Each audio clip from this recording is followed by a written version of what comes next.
All right, so I wanted to show you guys a new toy I got, or a new tool I got more accurately. So this is the Samsung Galaxy Tab S, and I've got it in an OtterBox Defender case. And the reason why this is such a cool toy to me, or such a cool tool to me, is because I got this specifically so I could load mapping and GPS software on it.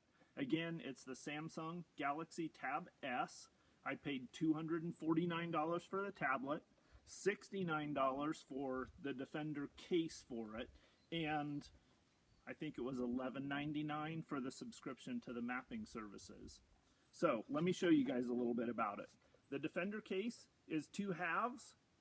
The one half is the cover, which protects the screen. When you take the cover off, it's actually two separate pieces.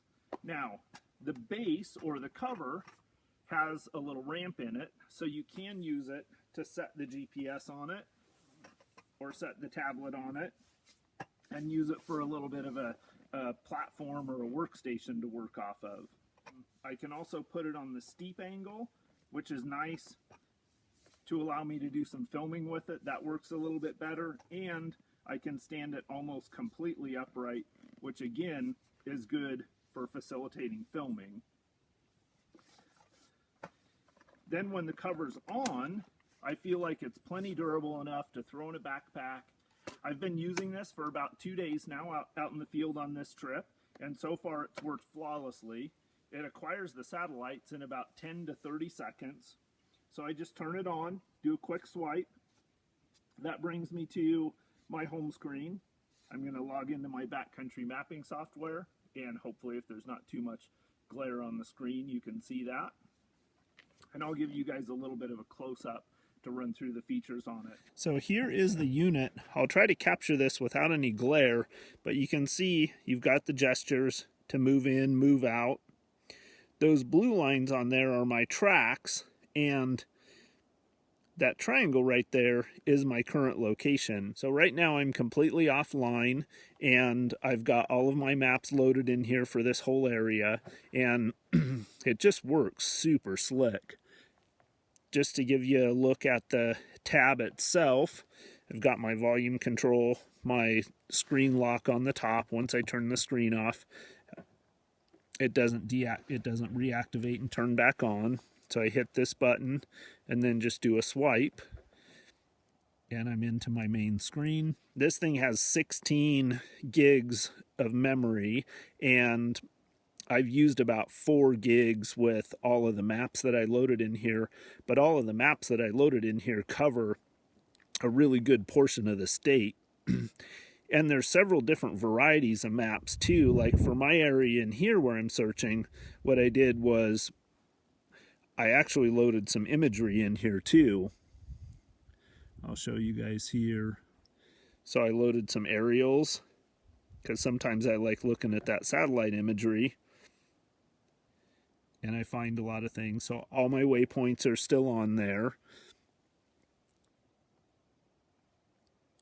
And I'll go back to my CalTopo. So a lot of the maps I loaded in here are CalTopo maps. Those are ones that I've used a lot.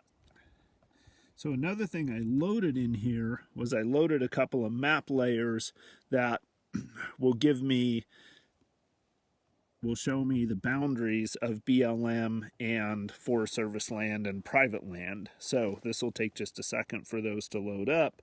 But once they load up, now you can see in here, this says U.S. Forest Service on the outside, and then on the inside of that it says PV for private. So this shows me all of my boundaries when I'm out here. It'll also show me BLM land. You can see these lighter color squares here. Those are sections of BLM land.